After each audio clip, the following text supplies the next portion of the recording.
Tes 1, 2, 3. Video berikut merupakan recorded lecture atau rekaman perkuliahan untuk kelas algoritma dan struktur data di program studi Sistem Informasi. Video ini tidak termasuk dalam video pembelajaran berseri yang dihasilkan oleh channel YouTube Indonesia Belajar. Di sini saya menggunakan channel Indonesia Belajar sebagai media untuk mendistribusikan video ini ke mahasiswa didik di kelas saya. Ini dilakukan sebagai respon terhadap pengurangan aktivitas belajar mengajar secara fisik di lingkungan kampus. Semoga recorded lecture ini dapat dimanfaatkan sebaik-baiknya untuk menggantikan sesi perkuliahan konvensional. Nah, dalam sesi perkuliahan kali ini kita sudah memasuki bab kedua atau chapter kedua, di mana topik besarnya adalah selection sort. Materi perkuliahan ini juga akan terbagi ke dalam 2 video. Kita mulai ya, sesi perkuliahan bagian pertama. Chapter Overview. This chapter covers learn about arrays and linked lists, two of the most basic data structures.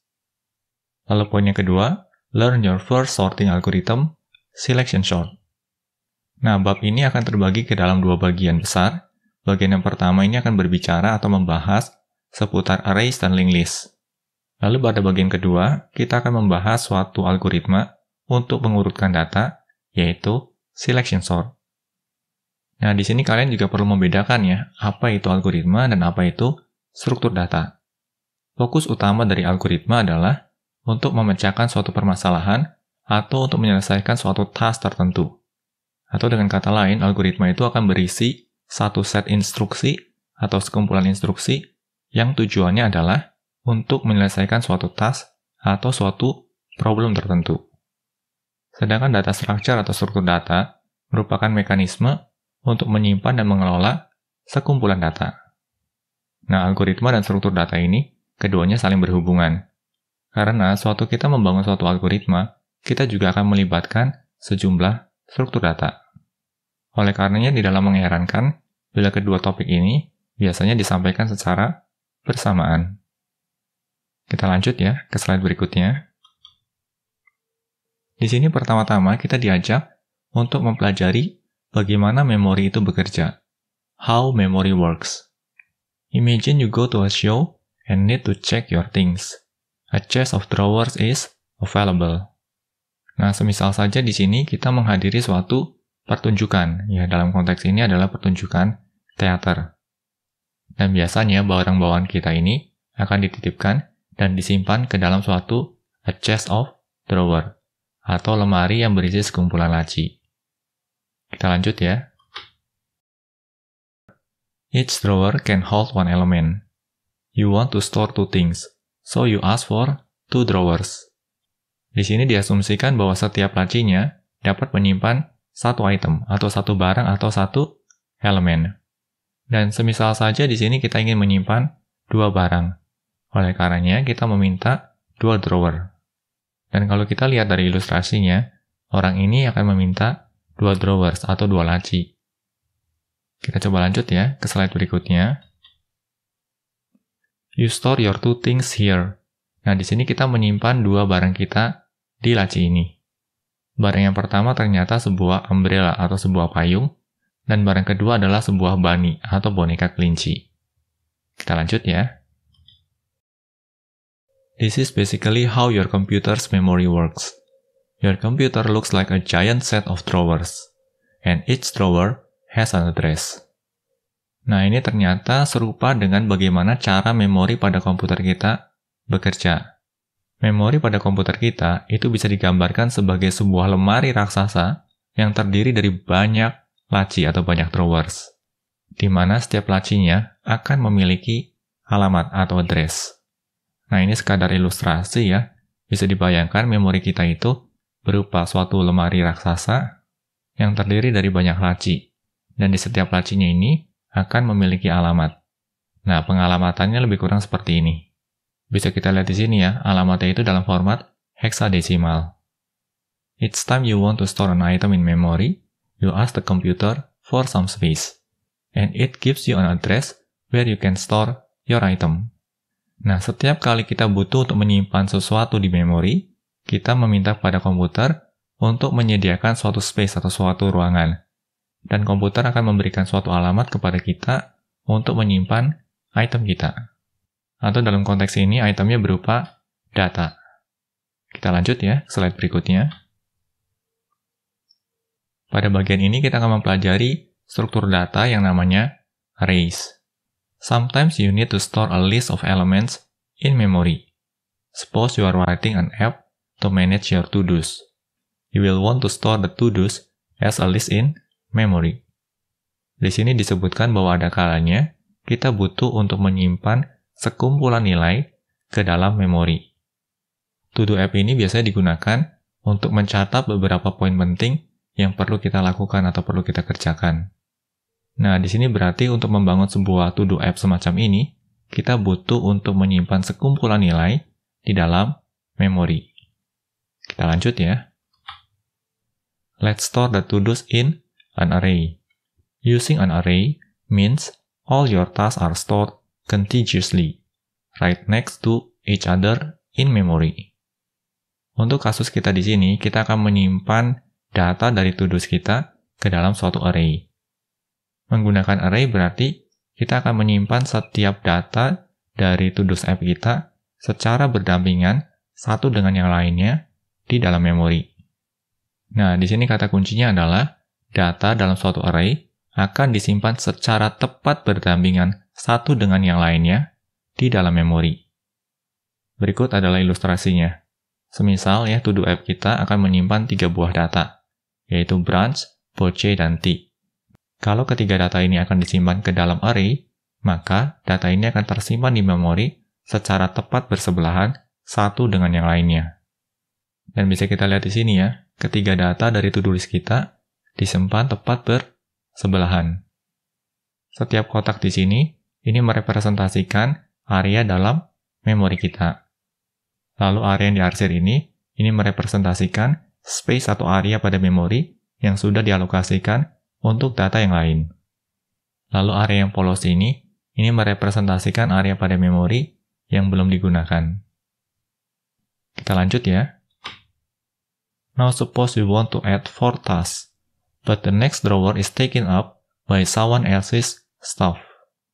Nah, semisal di sini kita butuh untuk menambahkan data keempat atau task keempat pada to-do list kita. Tetapi kalau kita melihat kondisi memorinya, bisa nampak di sini ya, area berikutnya itu ternyata sudah dialokasikan untuk data yang lain. Nah, bagaimana nih konsekuensinya? You have to move to a new spot where you all fit. In this case, you need to ask your computer for a different chunk of memory that can fit your task. Then you need to move all your tasks there. Nah, untuk kasus array, maka kalau kita ingin menambahkan data keempatnya tidak bisa langsung ditempatkan di sini. Kenapa? Karena array mensyaratkan agar data yang tersimpan di dalam memori itu harus tepat bersebelahan satu dengan yang lainnya. Artinya, kalau kita berhadapan dengan kondisi semacam ini, kita perlu mencari area baru di memori yang memang belum teralokasi dan cukup untuk menampung 4 buah data.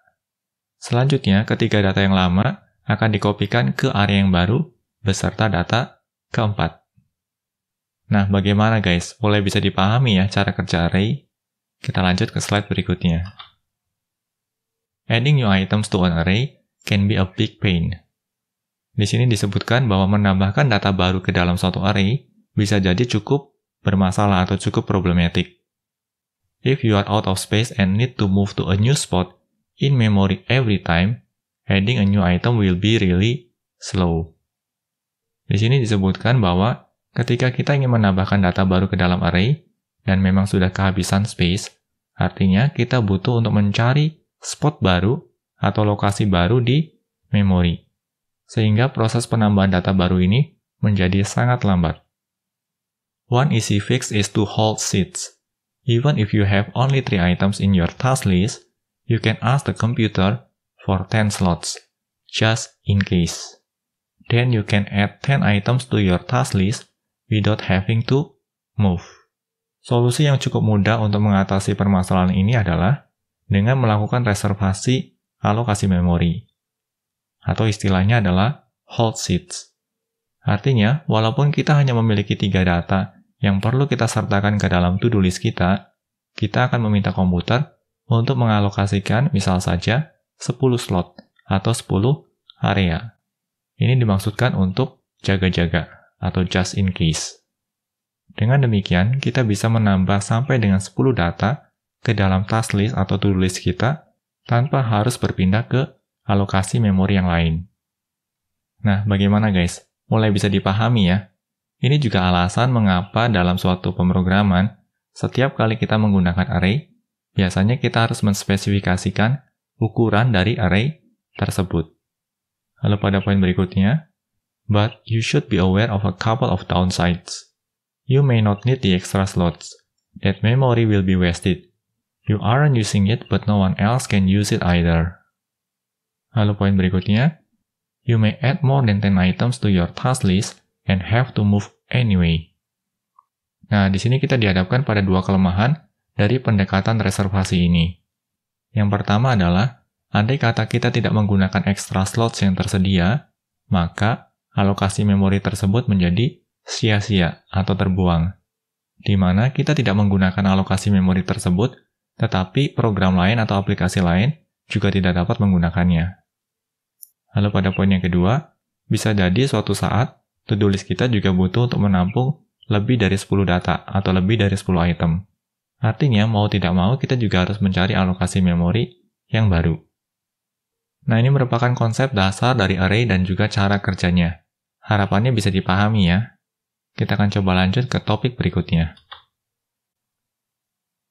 Di sini kita akan mempelajari struktur data kedua, yaitu linked list.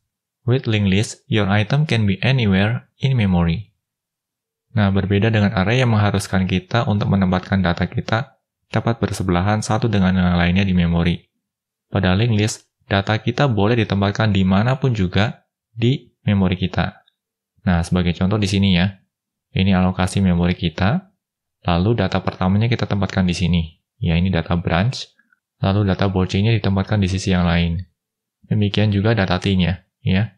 Bisa nampak di sini ya, ketiga data ini ditempatkan secara acak di memori. Atau dengan kata lain, ketiga data ini tidak harus ditempatkan bersebelahan satu dengan yang lainnya.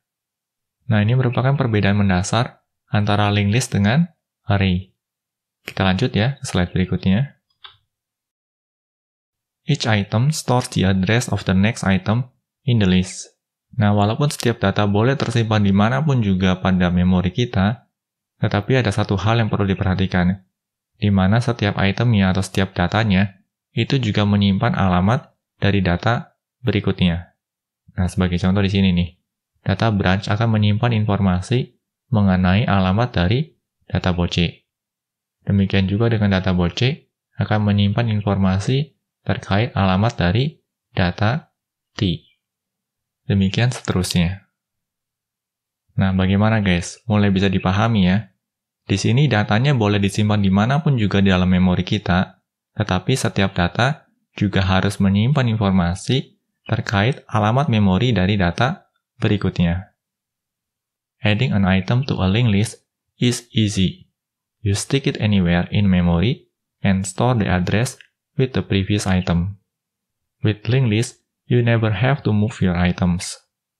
Nah, di sini disebutkan bahwa menambahkan data ke dalam suatu linked list itu bisa terbilang sangat mudah. Yang perlu kita lakukan adalah kita bisa menempatkan data kita dimanapun juga dalam memori. Tentunya selama alokasi memorinya masih tersedia. Lalu berikutnya, informasi alamat dari data baru tersebut harus disertakan pada data sebelumnya.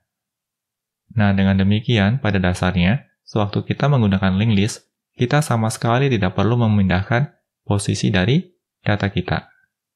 Kita lanjut ya ke topik bahasan berikutnya. Di sini kita akan cermati lebih lanjut mengenai perbandingan antara array dan linked list. Kita lihat poin pertama. Suppose you want to read the last items in a linked list. Di sini kita dihadapkan pada suatu kebutuhan untuk membaca item terakhir atau data terakhir dari linked list. Lalu poin berikutnya, you can't just read it because you don't know what address it's at. Instead, you have to go to item 1 to get the address for item 2, then you have to go to item 2 to get the address for item 3, and so on until you get to the last item. Dan di sini disebutkan dengan sangat jelas bahwa kita tidak bisa langsung mengakses data paling akhir yang tersimpan pada linked list kita. Kita harus melakukan proses pembacaan dari data pertama. Lalu dari data pertama, kita akan mengetahui alamat dari data kedua. Dan dari data kedua, kita baru mengetahui alamat dari data ketiga. Lalu sewaktu kita mengunjungi data ketiga, kita baru mengetahui alamat dari data keempat. Demikian seterusnya sampai kita bisa mengakses data paling akhir. Linked lists are great if you are going to read all the items one at a time. You can read one item, follow the address to the next item, and so on. Artinya di sini, linked list merupakan struktur data yang tepat bila kita dihadapkan pada suatu kebutuhan untuk membaca keseluruhan data dalam satu waktu. Karena di sini kita akan membaca mulai dari item pertama, lalu berlanjut ke item kedua, ketiga, dan seterusnya sampai ke item paling akhir. But if you are going to keep jumping around, linked lists are terrible. Tetapi kalau kita butuh untuk mengakses data secara acak ya, kadang kita mau mengakses data pertama, kadang kita mau akses data ketiga, kadang kita mau akses data terakhir, maka linked list bukanlah pilihan terbaik. Bahkan bisa dibilang, linked list merupakan pilihan yang buruk. Kita lanjut ya. Arrays are different. You know the address of every item in your array. Suppose your array contains 5 items, and you know it starts at address 00. What is the address of item 5? Simple math tells you it's 04. Nah, di sini berbeda kasusnya kalau kita menggunakan array. Pada array, kita akan mengetahui alamat dari setiap item yang tersimpan dalam array kita. Semisal saja kita memiliki sebuah array yang berisi 5 item. Dan kita tahu bahwa array tersebut dimulai dari alamat 00. Artinya, kalau kita butuh untuk mengakses item kelima, maka kita bisa dengan mudah mengetahui bahwa alamat dari item kelima adalah 04. Nah, ini kasusnya kalau menggunakan array. Karena di dalam array, sekumpulan data yang tersimpan itu akan ditempatkan tepat bersebelahan satu dengan yang lainnya. Sehingga untuk mencari tahu alamat dari data pada posisi tertentu sangatlah mudah. Arrays are great if you want to read random elements, because you can look up any element in your array instantly. Nah, di sini disebutkan bahwa array itu merupakan struktur data yang tepat bila kita butuh untuk melakukan random access atau membaca elemen secara acak.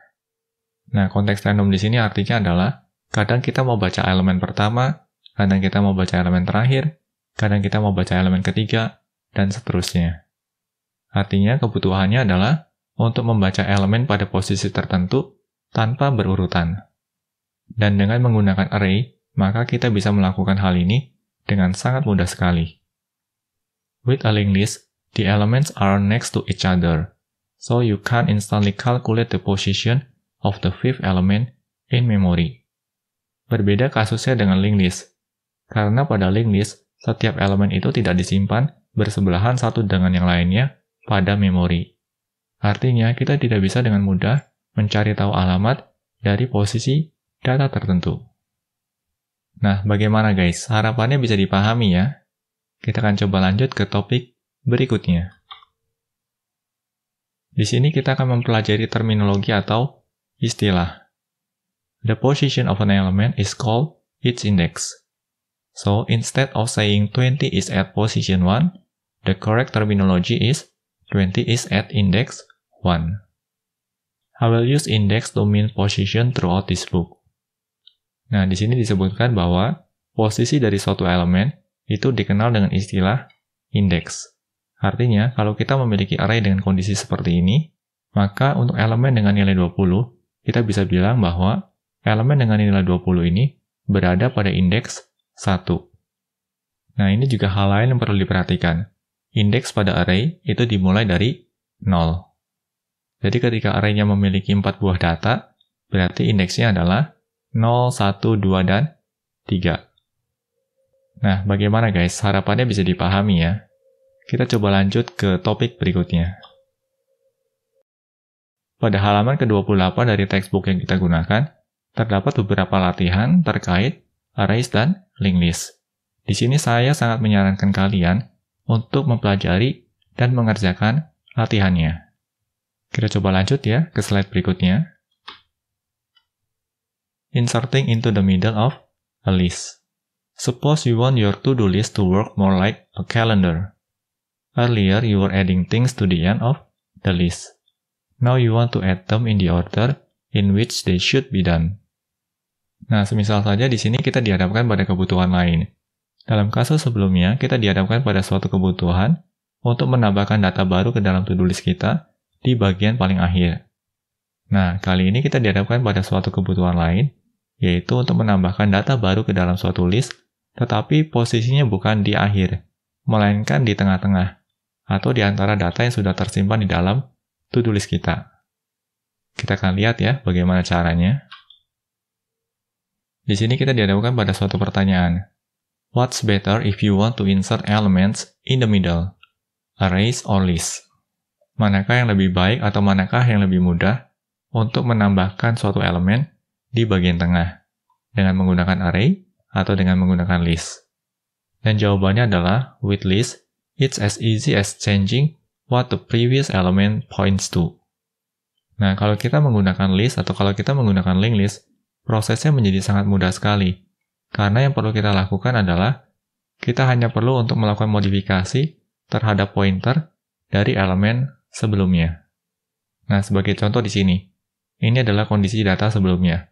Dengan urutan pertama adalah branch, kedua boce, dan ketiga adalah t. Dan semisal saja datanya mau diubah semacam ini, ya dari ini ke sini. Nah, di sini kita akan menambahkan data baru yaitu by t di sebelah sini. Berarti yang perlu kita lakukan adalah, kita cukup tambahkan data barunya by t, lalu data sebelumnya yaitu boce akan kita arahkan ke by t. Lalu data by t ini akan kita arahkan ke t. Dan dalam ilustrasi ini juga terjadi perubahan ya, yang tadinya t menjadi drink t. Tetapi poin utama yang perlu diperhatikan di sini adalah proses penambahan data baru di tengah atau inserting new item in the middle pada suatu linked list ini bisa terbilang sangat mudah sekali. Karena bisa nampak di sini ya, kita sama sekali tidak perlu melakukan perubahan posisi dari data yang sudah tersimpan sebelumnya. Yang perlu kita modifikasi hanya pointer dari data sebelumnya saja.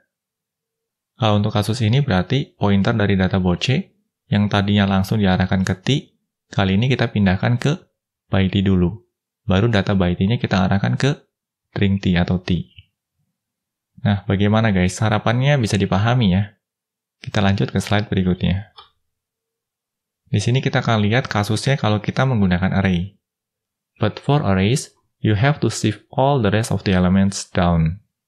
And if there is no space, you might have to copy everything to a new location. Lists are better if you want to insert elements into the middle.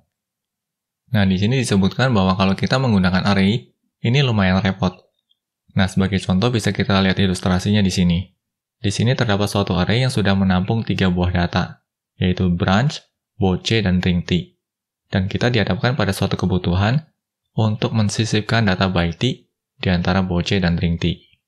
Karena dalam array setiap data harus disimpan tepat bersebelahan satu dengan yang lainnya, artinya data drink t dan data-data berikutnya harus kita geser ke kanan terlebih dahulu, lalu baru kita masukkan data by t-nya. Nah, itu merupakan kerepotan yang pertama. Lalu kita juga memiliki kerepotan yang kedua. Kerepotan yang kedua adalah ketika data drink t ini nggak bisa kita geser ke kanan. Bisa kita lihat di sini ya. Alokasi memori di sebelah kanan drink t ini sudah ditempati oleh data lain. Oleh karenanya di sini, kita perlu mencari alokasi memori data yang baru yang bisa menampung 4 buah data. Untuk selanjutnya, setiap elemen yang ada, kita kopikan ke alokasi memori yang baru. Nah, tentunya prosesnya menjadi sangat merepotkan dan lamban. List merupakan pilihan yang jauh lebih baik sewaktu kita dihadapkan pada kebutuhan untuk insert elemen into the middle atau untuk menyisipkan data baru di bagian tengah. Kita lanjut ya ke slide berikutnya. Here are the runtimes for insertion on arrays and lists. Nah, di sini kita akan coba bandingkan Big O ataupun runtimes untuk arrays maupun list. Untuk kasus membaca data, arrays ini memiliki running time constant, sedangkan list memiliki running time linear. Nah, di sini kita mengenal big O yang baru nih. Ada yang namanya O1. O1 ini merepresentasikan constant time, sedangkan ON ini merepresentasikan linear time. Constant time ini tentunya lebih baik ya, bila dibandingkan dengan linear time. Constant time ini artinya adalah jumlah waktu yang dibutuhkan itu sama sekali tidak dipengaruhi oleh jumlah datanya. Lalu berikutnya untuk proses insertion ya, atau untuk proses penyisipan data baru di bagian tengah, performa dari arrays adalah ON atau linear time, sedangkan performa dari linked list adalah constant time. Nah, bagaimana guys? Harapannya makin bisa dipahami ya. Kita akan coba lanjut ke topik berikutnya. Topik berikutnya di sini adalah terkait penghapusan data atau deletions. What if you want to delete an element? Lists are better because you just need to change what the previous element points to. With arrays, everything needs to be moved up when you delete an item. Nah, pertanyaannya di sini adalah, kalau kita melakukan operasi deletion atau penghapusan elemen, mana yang lebih baik? List ataukah array? Dan jawabannya di sini adalah, list lebih baik bila dibandingkan array. Karena sewaktu kita menghapus suatu elemen dalam suatu list, yang perlu kita lakukan adalah, kita hanya butuh untuk mengubah pointer dari elemen sebelumnya. Sedangkan pada array, kita harus memindahkan semua elemen-elemen berikutnya ke posisi yang lebih depan. Atau istilahnya adalah move up. Unlike insertions, deletions will always work. Insertion can fail sometimes when there is no space left in memory, but you can always delete an item. Nah, berbeda kasusnya dengan insertion atau penambahan data baru, proses penghapusan data bisa dipastikan selalu berhasil. Mengapa demikian? Karena pada proses penambahan data baru, ada kemungkinan gagal. Nah, kondisi gagalnya itu salah satunya bisa disebabkan karena ketika tidak ada lagi space tersisa dari memori kita. Atau dengan kata lain, semua space dari memorinya sudah teralokasikan. Tetapi berbeda halnya dengan penghapusan data. Proses penghapusan data bisa dipastikan akan selalu berhasil. Karena di sini kita tidak membutuhkan alokasi memori yang baru, melainkan di sini justru kita membebaskan suatu alokasi memori. Kita lanjut ya ke slide berikutnya. Here are the runtimes for deletion on arrays and linked lists. Nah, di sini kita akan tambahkan pada tabel kita ya, perbedaan performa untuk proses penghapusan data, baik pada array maupun linked list. Untuk array, proses penghapusan data memiliki performa ON atau linear time. Sedangkan pada linked list, proses penghapusan data memiliki performa linear time. It's worth mentioning that insertion and deletion are linear time only if you can instantly access the element to be deleted. It's a common practice to keep track of the first and the last element in a linked list, so it would take only linear time to delete those. Di sini disebutkan bahwa proses insertion dan deletion akan memiliki performa linear time, dengan catatan kita bisa melakukan akses secara langsung terhadap elemen yang akan kita hapus tadi. Lalu pada poin yang kedua, adalah suatu common practice atau hal yang cukup umum ditemui pada suatu linked list untuk memantau posisi pertama dan posisi terakhirnya. Nah, ini terkait deletion atau penghapusan data. Kita coba lanjut ya ke topik berikutnya. Nah, di sini kita akan mempelajari dua cara atau dua tipe pengaksesan data. There are two different types of access, random access and sequential access. Nah, terdapat dua model atau dua tipe pengaksesan data. Yang pertama namanya adalah random access, dan yang kedua namanya adalah sequential access. Sequential access means reading the elements one by one, starting at the first element. Di sini disebutkan bahwa sequential access adalah proses pembacaan elemen satu per satu, dimulai dari elemen pertama atau elemen paling depan. Linked list can only do sequential access. You have to read the first 9 elements and follow the links to the 10th element.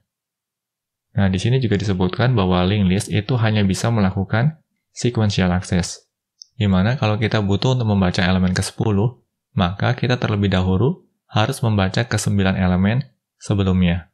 Dan pada elemen ke-9, baru kita memperoleh informasi terkait posisi dari elemen ke-10-nya. Selanjutnya, model pengaksesan data yang kedua adalah random access. Random access means you can jump directly to the specific element. Nah, yang dimaksud dengan random access di sini adalah kita bisa membaca suatu elemen tertentu secara langsung, tanpa harus mengunjungi elemen-elemen sebelumnya. Arrays are faster at reads. This is because they provide random access. Di poin ini juga disebutkan bahwa array itu lebih cepat dalam proses pembacaan data. Ini dikarenakan karena model akses data yang diusung oleh suatu array adalah random access. Nah, bagaimana guys terkait dengan dua tipe atau dua model pengaksesan data? Harapannya bisa dipahami ya. Kita coba lanjut ke slide berikutnya. Di sini disebutkan bahwa pada halaman 31 dari textbook yang kita gunakan, terdapat beberapa latihan tambahan terkait common operation atau operasi-operasi yang umum dilakukan pada suatu array maupun linked list. Saya pribadi sangat menyarankan kalian untuk mempelajari exercises ini. Nah, demikian bagian pertama dari sesi perkuliahan kali ini. Semoga materi yang disampaikan bisa dipahami dengan baik. Dengan adanya materi yang disampaikan dalam format rekaman video ini, sebenarnya mahasiswa memiliki kendali lebih, yaitu kendali untuk mengulang materi yang dirasa masih belum bisa dipahami dengan baik, tanpa harus merasa sungkan kepada saya sebagai pengajar. Fokuskan proses belajar pada satu tujuan, yaitu untuk mendapatkan pemahaman terbaik terkait materi pembelajaran yang disampaikan. Tetap semangat untuk belajar dan jangan sia-siakan usia muda yang kalian miliki.